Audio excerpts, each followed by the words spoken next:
ট্রাম্পকে যেন এক বড় ধাক্কা দিলেন নিউ ইয়র্কের সদ্য নির্বাচিত মেয়র জোহরান মামদানি। ইতিহাসে এই প্রথম মুসলিম মেয়র পেল শহরটি। অথচ মামদানির বিজয় ঠেকাতে রীতিমতো আদা জল খেয়ে নেমেছিলেন মার্কিন প্রেসিডেন্ট। কিন্তু হালে পানি পায়নি ট্রাম্পের সেই তোড়জোড়। শেষ পর্যন্ত ট্রাম্পের চ্যালেঞ্জ তুড়ি মেরে উড়িয়ে দিয়ে মেয়র পদে জয়টা তুলে নিলেন ডেমোক্রেট প্রার্থী জোহরান মামদানি। তবে মামদানির এই জয় সহজে আসেনি। শেষ দিকে এসে কলকাঠি নাড়তে চেয়েছিলেন ট্রাম্প। তুরুপের তাস হিসেবে সমর্থন দেন মামদানির প্রধান প্রতিদ্বন্দ্বী অ্যান্ড্রু কুওমোকে। কোনো রাগঢাক ছাড়াই ট্রাম্প নিউ ইয়র্কের ভোটারদের উদ্দেশ্যে বলেন, 10 বছরের যাত্রা তো কেবলই শুরু। একসাথে গ্রো করার এই জার্নি চলুক আগামীতেও। Pathao 10 years of growing with you।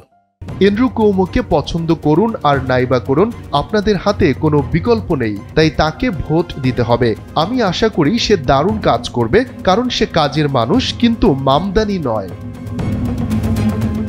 তবে শেষ পর্যন্ত ট্রাম্পের এমন মন্তব্য মামদানির জয়ের পথে কোনো বাধাই হতে পারেনি। 50.4% ভোটারের সমর্থন নিয়ে প্রত্যাশিত জয়ের মাধ্যমে নিউ ইয়র্কের নগরপিতা নির্বাচিত হয়েছেন তিনি। আর কুওমো পেয়েছেন মাত্র 40%-এর কিছু বেশি ভোট।